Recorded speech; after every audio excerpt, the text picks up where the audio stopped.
School कौन सी थी आपकी? गवर्नमेंट सीनियर सेकेंडरी स्कूल दूधवा। गवर्नमेंट बता रहे हो आप, मजाक तो नहीं कर रहे? नहीं, लोग सोचते हैं कि सरकारी स्कूल के मुझे परिवार वालों ने एक ही बात कहा था कि आज तू अगर पढ़ लेगा तो कल को तू नौकरी लग जाएगा, कामयाब हो जाएगा।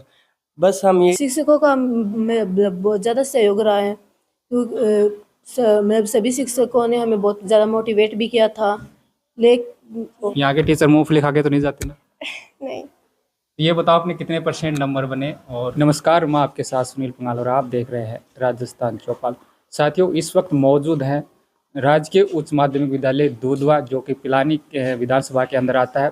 यहाँ पे मेरे पास जो लड़का बैठा है, ये ओनार लड़का है, जिन्होंने 90 नहीं बल्कि 95% नंबर लाकर अपना और अपने गांव का, अपने माता पिता का नाम रोशन किया। सबसे बड़ी बात यह है कि इन्होंने सरकारी स्कूल में पढ़कर इतने अंक है वो प्राप्त किए हैं। और कहीं ना कहीं ये देखा जाता है कि सरकारी स्कूल के अंदर पढ़ाई नहीं होती, नेगेटिव थॉट सरकारी स्कूल के खिलाफ लिए जाते हैं। तो इनसे रूबरू होंगे, इनसे पूछताछ करेंगे आखिरकार इनके सक्सेस के पीछे कहानी क्या है। तो वीडियो को लास्ट तक जरूर देखिएगा और कृपया चैनल को सब्सक्राइब वो भी ज़रूर कीजिएगा। नमस्कार। नमस्कार जी। क्या नाम है? मेरा नाम हेमंत है। आपने मतलब कितने नंबर कौन सी कक्षा में लाए? मैंने इस वर्ष आयोजित कक्षा 12वीं बोर्ड परीक्षाओं में 96.20% हासिल किए। 12th में? 12th में कितनी बताए? 96.20। स्कूल कौन सी थी आपकी? गवर्नमेंट सीनियर सेकेंडरी स्कूल दूधवा। गवर्नमेंट बता रहे हो आप, मजाक तो नहीं कर रहे? नहीं, लोग सोचते हैं कि सरकारी स्कूल के पढ़कर इतने नंबर ला ही नहीं सकते, तो आपने कैसे हासिल किया फिर? ऐसा नहीं है। अब जो प्राइवेट स्कूल हैं वहाँ पर भी टीचर्स सरकारी की तैयारी कर रहे हैं। अगर सरकारी स्कूल में पढ़ाई ना हो तो सरकारी, ये जो अभी टीचर्स हैं हमें पढ़ा रहे हैं, ये पहले तो प्राइवेट स्कूलें इतनी नहीं थी, इन्होंने भी सरकारी स्कूल में पढ़कर ही तो अब हमें पढ़ा रहे हैं सरकारी नौकरी लगकर। तो आपने तैयारी कैसे की, ये थोड़ा बताओ आप। मैं इन नंबरों का श्रेय मेरे पेरेंट्स, टीचर्स को देना चाहता हूँ। मैंने विद्यालय समय के अलावा हमारा विद्यालय समय सुबह सर्दियों में सुबह 10 से 4 बजे था, तो लेकिन हमारे हमें इंग्लिश राकेश सर पढ़ाते थे। इन्होंने सुबह 9 बजे से आकर ही अपनी क्लासेस शुरू कर दी थी और एक्स्ट्रा क्लास पढ़ाते थे। अपने फैमिली बैकग्राउंड की हम बात करें तो फैमिली ग्राउंड में कौन कौन है और आपके पेरेंट्स क्या करते हैं? मेरी फैमिली में मेरे पिताजी, दादाजी, मम्मी और मेरी दादी, जॉइंट फैमिली है। और हमारा पूरा परिवार कृषि से रिलेटेड है, खेती करते हैं और एक छोटी सामान्य किराना की दुकान चलाते हैं। इतने कम अभाव में भी आपके परिवार का कितना सपोर्ट रहा, कितने आपके मतलब पढ़ने में सहायता की? मुझे परिवार वालों ने एक ही बात कहा था कि आज तू अगर पढ़ लेगा तो कल को तू नौकरी लग जाएगा, कामयाब हो जाएगा। बस हम यही चाहते हैं, हमें काम से कोई लेना देना नहीं, बस तू पढ़। और मैं विद्यालय समय के अलावा घर पर लगभग 5 से 6 घंटे पढ़ता था। जिस वक्त आपका रिजल्ट आया, इतना अच्छा आपने स्कोर किया, तो आपके मन में क्या विचार चल रहे थे जब आपने रिजल्ट देखा? जब 31 मार्च को रिजल्ट सुबह 10 बजे आया था तो मैं पिलानी फिलहाल RSCIT का कोर्स कर रहा हूँ, कंप्यूटर सेंटर में था। तब मैंने रिजल्ट देखा तो मुझे आश्चर्यचकित हो गया था मैं, मुझे विश्वास नहीं था कि इतने % आ जाएंगे। लेकिन हमारे विद्यालय का रिकॉर्ड ये रहा है कि 95% रहा है 2 साल पहले। मेरा बस वही टारगेट था कि मुझे ये तोड़ना है किसी प्रकार से।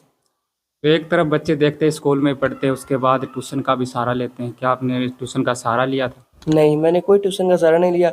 बस अगर हम विद्यालय में भी पढ़ते हैं और ट्यूशन में जाकर पढ़ते हैं, हमें अलग अलग पढ़ाया जाता है। अगर हमें इन दोनों जगह पढ़ें तो कंफ्यूज हो जाएं कौन सा सही है। अगर हम एक जगह पर पढ़ लें तो हम कंफ्यूज नहीं हो, और उसी जो टीचर्स हैं हमारे, मैं उनसे फ़ोन पर भी संपर्क में रहा, उन्होंने मुझे फ़ोन पर भी मोटिवेट किया। एक गांव के अंदर जो अभिभावक हैं उनके मन में एक थॉट है कि मतलब सरकारी स्कूल के जो टीचर हैं वो पढ़ाते नहीं हैं, आते हैं और खा के चले जाते हैं। आपके स्कूल के बारे में ऐसा कुछ? नहीं, ऐसा कुछ नहीं है। यहाँ पर पूरा शैक्षिक वातावरण है। यहाँ पर सुबह टीचर्स समय से पहले आ जाते हैं और बच्चों को पढ़ाते हैं। इसके अलावा एक मोबाइल है, उसको हम पॉजिटिव वे में भी ले सकते हैं, नेगेटिव वे में। क्या आपने उसका यूज किया, और यूज किया तो कैसे किया? हाँ, क्या बच्चों को मोबाइल चलाना चाहिए जो पढ़ते हैं बच्चे? चलाना चाहिए, क्योंकि ये अगर हमें सकारात्मक रूप से इसका प्रयोग करें तो ये हमारे लिए बहुत उपयोगी है। अगर हम इसका उपयोग नेगेटिविटी के लिए करें तो ये बहुत खतरनाक है। लेकिन मैंने इसका प्रयोग सकारात्मक रूप से किया। मैंने सुबह 4 बजे, पेपर वाले दिन मैं सुबह 2 बजे उठ गया था हर पेपर के दिन, और सुबह 2 से 6 बजे तक पढ़ाई की। बाद में पेपर सेंटर के लिए तैयार हुआ, तो मैंने 1 घंटे के लिए क्लास भी दी थी उत्कृष्ट। अब एक विद्यार्थी की स्टेज होती है, 10th पहली सीढ़ी होती है, उसके बाद 12th दूसरी सीढ़ी होती है, तीसरी सीढ़ी आगे कॉलेज में है। इसके बारे में फ्यूचर में आपने क्या सोचा, क्या करना चाहोगे? मैं सिविल सर्विसेज में जाना चाहता हूँ, और कोई बड़ी यूनिवर्सिटी से कॉलेज करूँगा, और साथ में कोचिंग। तो आपने जो साथी हैं, जो बच्चे हैं जो सरकारी स्कूल में पढ़ते हैं, उन बच्चों को आप क्या संदेश देना चाहोगे? और एक जो सबसे मेन बात यह है कि गांव के अंदर अभिभावक ये सोचते हैं कि सरकारी स्कूल में तो पढ़ाई बिल्कुल होती नहीं, उनको खासकर आप क्या संदेश देना चाहोगे? अब पहले जैसी बात नहीं रही कि जो टीचर्स आते थे उन्हें कोई मतलब नहीं होता था कि पढ़ें या न पढ़ें, बस हमें पढ़ाना है, सिलेबस कंप्लीट करना है। लेकिन हमारे यहाँ ऐसा नहीं है। अब सरकारी स्कूल का वातावरण चेंज हो रहा है। जैसे हम अब देख रहे हैं, अच्छे से मेरिट लिस्ट में सरकारी स्कूल के बच्चे आ रहे हैं। तो अब लोगों को भी मेरी अपील यही रहेगी कि अभी प्राइवेट स्कूल की तरफ न जाकर सरकारी स्कूलों में एडमिशन दिलवाएं, जिसके सरकारी स्कूल में टीचर्स और ज़्यादा मेहनत कर कर अच्छे से मेरिट लिस्ट में आए। तो साथियों, राजकीय उच्च माध्यमिक विद्यालय दूधवा के जो टॉपर थे उनसे हमने मुलाकात करवाई। उनकी जो सक्सेस की कहानी है वो हमने आपके सामने रखी है। जो सेकंड टॉपर है, ये गुड़िया है, उनसे भी हम बातचीत करेंगे और उनसे जानने की कोशिश करेंगे कि उनकी सक्सेस की कहानी क्या है। नमस्कार। नमस्ते। क्या नाम है? मेरा नाम खुशी है। कितने % नंबर आए? मेरे 90.60। आपको नहीं लगता थोड़ा और पढ़ाई करते तो थोड़ा उनके टक्कर में चले जाते? हाँ, लगता है। तो आपकी तैयारी रहती थी, कैसी रहती थी? शिक्षक का कितना सहयोग रहता था? शिक्षकों का बहुत ज़्यादा सहयोग रहा है, क्योंकि सभी शिक्षकों ने हमें बहुत ज़्यादा मोटिवेट भी किया था। और घर पर भी पढ़ाई की, पेरेंट्स ने भी बहुत ज़्यादा मोटिवेट किया था हमें। तो स्कूल के अलावा आप घर पे कितनी देर पढ़ाई करते थे? आपका शेड्यूल क्या रहता था? मैं 4 से 5 घंटा पढ़ाई करती थी घर पर। मतलब जब मेरे पेपर होते थे तो उस टाइम पर मैं कभी 2 बजे या फिर 4 बजे उठ जाती थी पेपर वाले दिन, और वैसे मैं सुबह जल्दी उठकर पढ़ाई करती थी, और मतलब शाम को भी करती थी, रात को सोने से पहले भी करती थी। आपके फैमिली बैकग्राउंड के बारे में बात करें तो आपके परिवार में कौन कौन है? आपके पेरेंट्स क्या करते हैं? मेरी जॉइंट फैमिली है, और मेरे जो पापा हैं वो किराना की दुकान है उनकी, और मम्मी हाउसवाइफ है। तो घर पे मतलब ग्रामीण परिवेश में देखा जाता है कि पहले पढ़ाई करो, उसके बाद काम करो, खेत का करो, घर का करो, ऐसा कुछ था आपके परिवार में? नहीं, ऐसा कुछ नहीं था। घर वालों ने कहा कि तुम सिर्फ तुम्हारी पढ़ाई पर ध्यान दो, क्योंकि आगे चलकर पढ़ाई है जो कि मतलब सक्सेस मिलती है उससे ही, और पढ़ाई के बिना कुछ भी नहीं है ज़िंदगी में। जो आपके साथ के बच्चे जो 12th क्लास में आ रहे हैं, उनको आप क्या संदेश देना चाहोगे? उनको मैं यही कहना चाहूँगी कि मतलब अपनी पढ़ाई पर ध्यान दें और शिक्षकों की बातें मानें, जिससे कि वे अच्छा परसेंटेज ला सकते हैं और उनके मतलब करियर में काम आएगी ये चीज़ें। आगे चलकर आपका क्या सपना है? भविष्य में आप क्या बनना चाहते हैं? मैं आगे चलकर टीचर बनना चाहती हूँ।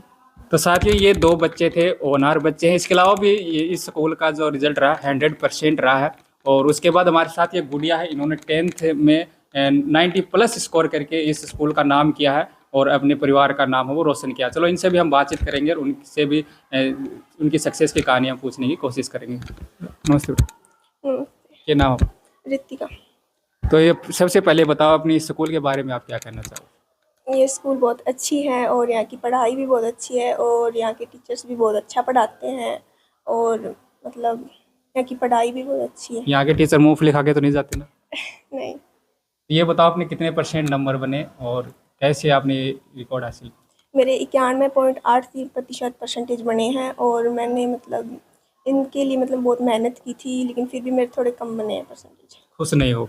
मतलब थोड़े ज़्यादा बनने चाहिए थे, लेकिन कहाँ मैंने कमी रह गई, कहाँ कमी छोड़ दी आपने? मतलब मैंने मेहनत तो बहुत की थी लेकिन मुझे याद नहीं रहता, तो इस वजह से थोड़े कम बने। अच्छा, तो आप फैमिली बैकग्राउंड की बात करें तो आपके परिवार में कौन कौन है, क्या करते हैं? मेरी फैमिली जॉइंट है और मतलब मेरे पापा कृषि करते हैं और मम्मी हाउसवाइफ है और मतलब दादा दादी हैं, चाचा हैं। बच्चों को, जो आपके साथ के बच्चे जो 10th क्लास में आएंगे, उनको क्या कहना चाहोगे? किस तरह से आप तैयारी करो जिससे आपको अच्छा मुकाम हो हासिल हो सके? मैं जो अभी 10th क्लास में बच्चे, मैं उन्हें यही कहना चाहूँगी कि वो इस रिकॉर्ड को तोड़ने की कोशिश करें और खुला चैलेंज। हाँ, खुला चैलेंज है, बस यही कहना चाहूँगी। आगे भविष्य में क्या बनना चाहोगे? मैं भविष्य में IAS ऑफिसर बनना चाहती हूँ। और कुछ और अभिभावकों को संदेश देना चाहते हो? ऐसा कुछ स्कूल के अंदर हो जो आप टीचर को बताना चाहते हो कि ऐसा करो और सुधार हो सकता है? नहीं, अच्छा ही पढ़ाते हैं सभी अच्छा टीचर्स। पढ़ाते हाँ। चलो ठीक। तो साथियों, एक और गुड़िया हमारे साथ है 10th क्लास की, जो सेकंड टॉपर रही हैं, उनसे भी हम बातचीत करेंगे। उन्होंने भी अच्छा स्कोर किया है, 90+ वो स्कोर किया है। नमस्कार बेटा। मेरा नाम भूमिका है। मेरे पिता का नाम रमेश कुमार है। मेरी मम्मी का नाम श्रीमती प्रियंका देवी है। कितने स्कोर बना आपका? 90.33। आपने कैसे तैयारी की और इसके बाद ये स्कोर आपने हासिल किया? मैंने सुबह 5 बजे उठकर मैथ और इंग्लिश पढ़ी और 4-5 घंटे पढ़ाई की। ट्यूशन किया था आपने? नहीं, विदाउट ट्यूशन इतना आपने मार्क्स हासिल किए? हमारे यहाँ स्कूल में एक्स्ट्रा क्लास ली जाती है मैथ की और इंग्लिश की, और प्री बोर्ड भी हुई है। इसके अलावा बच्चों को आप क्या कहना चाहोगे? मैं बच्चों को यही कहना चाहती हूँ कि वह इस रिकॉर्ड को तोड़े और मेहनत करे।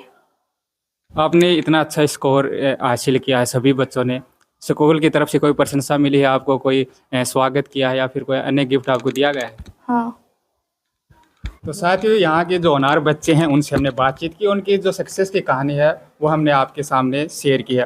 फिलहाल हमारे साथ यहाँ के प्रिंसिपल साहब मौजूद हैं, उनसे भी हम बातचीत करेंगे और उनसे भी जानेंगे कि उनकी कितनी मेहनत लगी और इस मुकाम तक पहुँचने के लिए उनकी क्या क्या तैयारियाँ थी। नमस्कार नमस्ते सर, आपका एक छोटा सा इंट्रो दे दीजिए। सर। मैं यहाँ पे वाइस प्रिंसिपल की पोस्ट पे कार्यरत हूँ। वैसे प्रिंसिपल में प्रमोशन हो रखा है, लेकिन अभी राज्य सरकार के द्वारा पोस्टिंग दी जानी बाकी है। और मेरा नाम राकेश कुमार आर्य है। तो सर, एक सरकारी स्कूल राजकीय उच्च माध्यमिक विद्यालय दुधवा, इतने होनहार बच्चों को आपने छाटा है, उनको इतना बढ़िया नंबर यहाँ से प्राप्त किए हैं, कैसे मुकाम हासिल किया? क्या आपके उसके पीछे मेहनत रही होगी?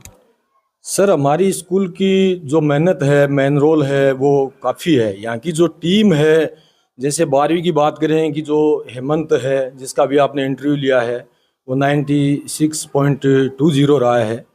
तो उसमें सीनियर क्लास में जो पढ़ाने वाले जितने भी सब्जेक्ट टीचर्स है, जैसे हिस्ट्री है, तो हिस्ट्री में उस बच्चे के 100 आउट ऑफ 100 हैं।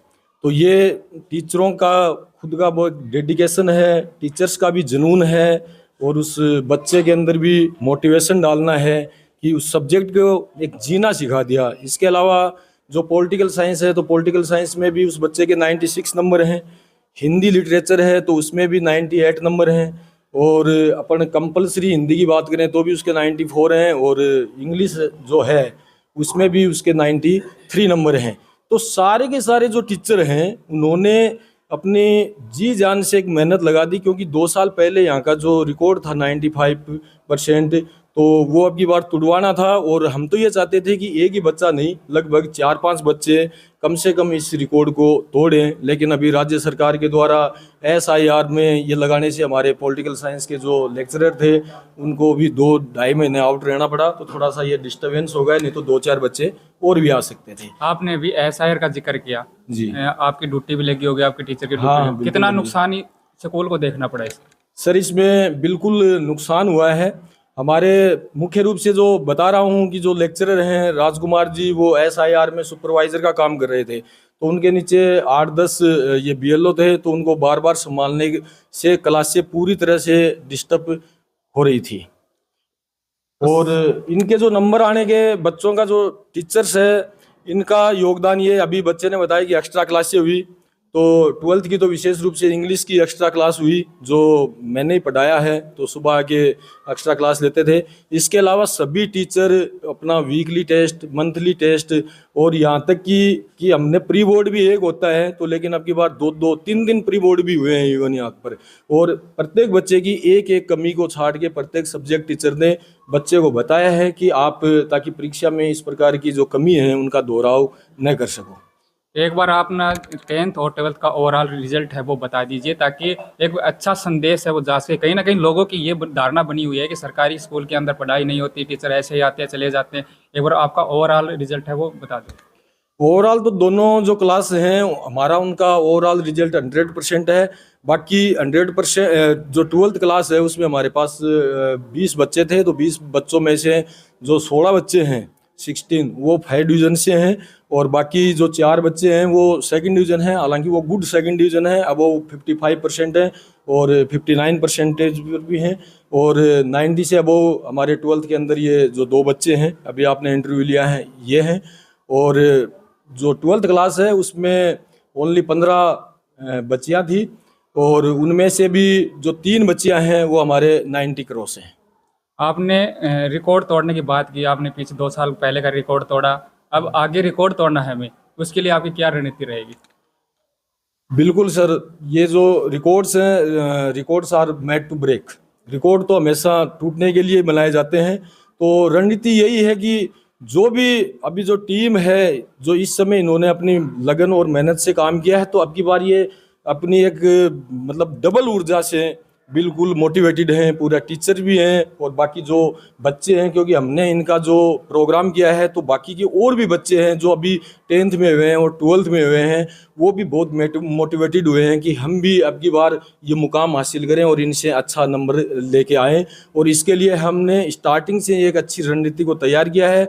हमारी फर्स्ट जो अप्रैल से जो क्लासेस लगी हैं वो प्रॉपर फर्स्ट पीरियड से लेके 8th पीरियड तक प्रॉपर क्लासेस चल रही हैं। आप स्कूल में जाके आप देख सकते हो, पूरे 8 पीरियड और पूरे जो टीचर हैं वो अपनी मेहनत और लगन से मतलब पढ़ा रहे हैं। कॉपियाँ भी चेक हो गई हैं, इवन देखो मेरे पास कॉपियाँ भी चेक होने के लिए अभी आई हुई हैं। तो पूरा जो टीम है इस विद्यालय की, जो लेवल फर्स्ट से लेके प्रिंसिपल तक, वो सब का इसके अंदर योगदान है और सब अपना बेस्ट करने का प्रयास कर रहे हैं। और इसी का नतीजा ये है कि जो रिजल्ट है वो आपके सामने। ये नहीं है कि महज ये इसी साल का रिजल्ट है, पिछले साल का भी रिजल्ट अच्छा था और उससे पिछले साल का भी रिजल्ट अच्छा था, लेकिन इस रिजल्ट के अंदर उत्तरोत्तर जो सुधार है वो हो रहा है हर साल।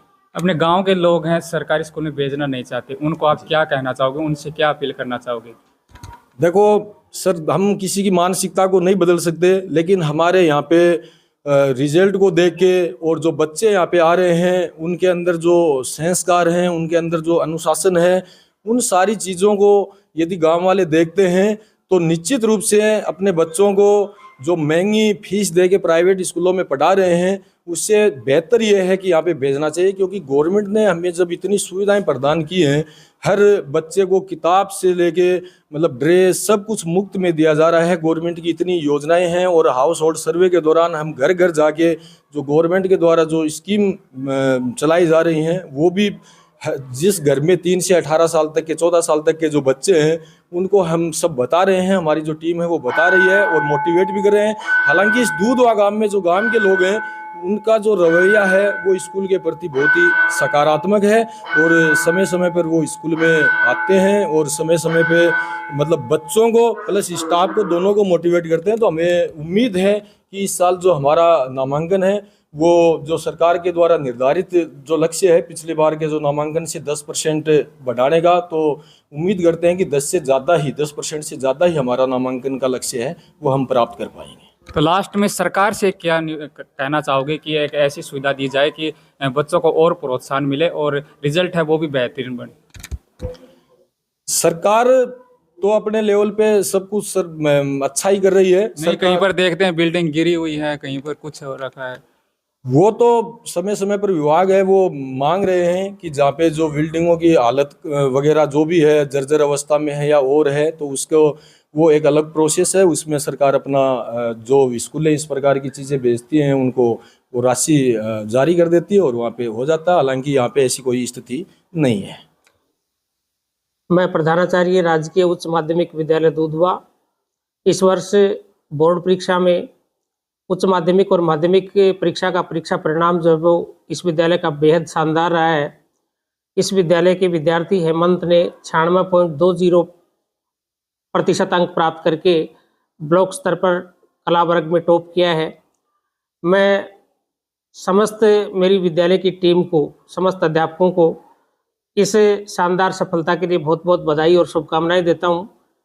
और मैं समस्त टीम को जिस प्रकार से उन्होंने मेहनत की, उस मेहनत के लिए मैं भविष्य में भी उनको संदेश देना चाहूँगा कि इसी भांति जो है वो कोशिश करते रहें और बेहतर परिणाम जो है वो विद्यालय को देते रहें। इस परिणाम के पीछे समस्त स्टाफ और हमारी एसडीएमसी, एसएमसी और गांव वालों का भी बहुत सहयोग रहा। उन्होंने जो है वो हमें बार बार विद्यालय के विकास के लिए और विद्यार्थियों के गुणवत्तापूर्ण परिणाम के लिए हम सबको प्रेरित किया। इन सब के लिए हम उनका भी बहुत बहुत आभार प्रकट करते हैं। तो साथियों, राजकीय उच्च माध्यमिक विद्यालय दूधवा से हमने जो होनहार बच्चे हैं उनसे रूबरू हुए हैं और उनकी जो सक्सेस की कहानी है हमने आपको शेयर की है और जो यहाँ का स्टाफ उनसे भी हमने बातचीत की है। इसके अलावा आपकी इस वीडियो के बारे में क्या राय है, कृपया कमेंट बॉक्स में अपनी राय जरूर लिखिएगा और जूनू से जुड़ी तमाम बड़ी अपडेट देखने के लिए जुड़े रहिएगा आपके अपने चैनल राजस्थान चौपाल के साथ।